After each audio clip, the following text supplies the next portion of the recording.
I think it's a great announcement. I mean, I can't think of a better person for this role than Tiff, although we did have a wealth of options because I don't know Carolyn as well, but I understand she's done just a terrific job in terms of navigating the bank and working with Bay Street and the business community throughout this process. But so it's nice to have great options. But having said that, Tiff, as you said, was certainly a candidate to replace Mark Carney. He's got a tremendous combination of experience between Bank of Canada, Department of Finance. He was very well respected internationally, working with other Treasury departments and central banks. And he's got, a strong management background, having, been involved in operating roles, not only at the bank, but obviously running the business school at Rotman, which I'm sure is not without its own challenges. Gord, there was a lot of talk today about this transition. Some questions fielded today by the finance minister, Stephen Poloz, as he finishes out his tenure, Tiff Macklem as well. What do you think about making this transition in the middle of the COVID-19 crisis? If it weren't someone like Tiff, I'd probably be more concerned. I don't know the politics behind whether Governor Poloz was considered to be extended or not. Having said that, I suspect the transition will be very seamless simply because Tiff does have such a wealth of experience. He's been through this before. He knows the people at the Bank of Canada extremely well. He knows Carolyn very well. He knows the people at the Department of Finance, and he's very well known with the banking community and the business community. So I don't think there'll be any challenges in terms of this transition being seamless. Stephen has done an outstanding job, and I think Tiff coming in, will carry that on. So I think it will go very well. The politics behind it, I really don't, wouldn't comment on, but I'd have no concerns whatsoever in terms of Tiff moving into that role. And as I said, he's been through the trenches before, given, the role he played during the 2008-2009 financial crisis. And Gord, maybe you can give us a little color on what does happen behind the scenes, because obviously there has to be conversations that are held with the bank CEOs, and the central bank obviously has that dialogue. The finance department has that dialogue as well. What are those conversations like? What has to be discussed at a time like this? What has to continue to be discussed, just given the nature of this crisis, especially compared to, for example, 2008, the financial crisis? There's a lot of different components to what we're dealing with right now. Yeah, totally. I mean, in 2008, 2009, it clearly was a financial crisis, and the crisis was in the financial system. So the discussions were very much around liquidity for the markets, ensuring that the banks were stable, that they were in a good position to carry on their businesses and to operate successfully during a very tumultuous time. This is a very different period because the banks, if anything, are a source of strength during this period of time. And we're dealing with other parts of the community, of the business community, as well as a huge issue on Main Street, given the high unemployment numbers and so forth. So the dynamics are very different.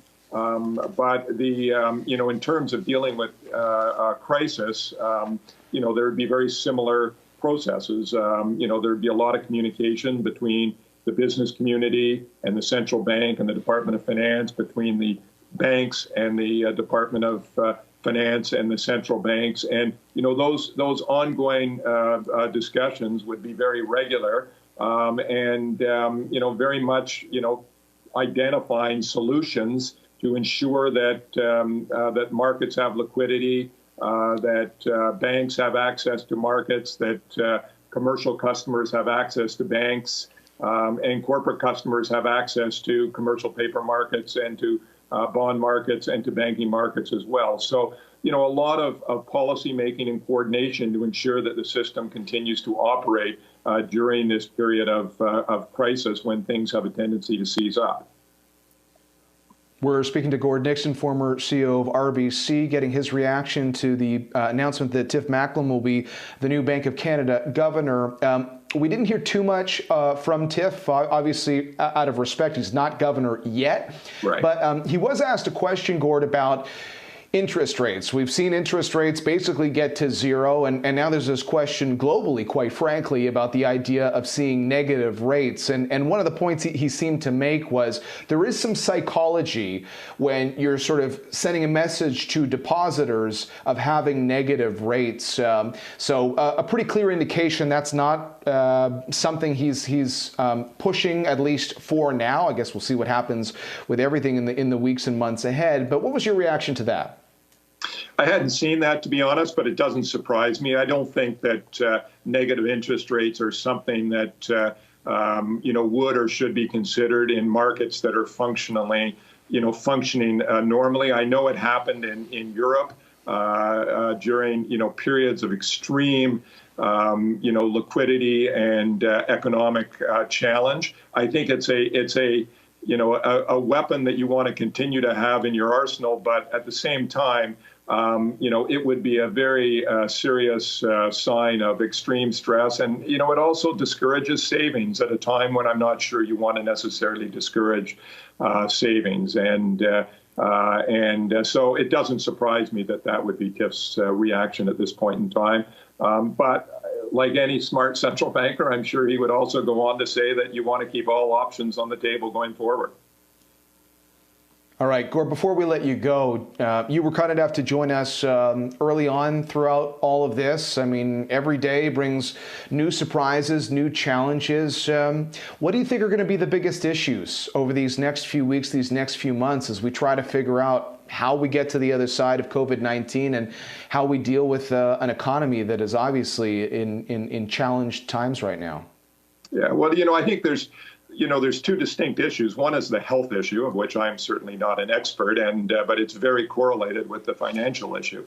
To the extent that we are able to get, people back to, some kind of new normal, whatever that new normal is, without, significant, further outbreaks and halts to the economy, that would be a very different outcome than if we end up in a similar situation to where we've been over the last month or so, later on in the summer or in the fall. But assuming that we're able to, manage the health situation in a reasonable fashion that allows people to get back, I think the issue will be, this is going to be a long process of recovery.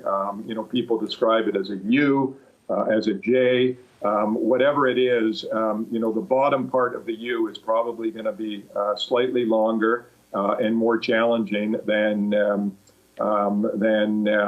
people would naturally think.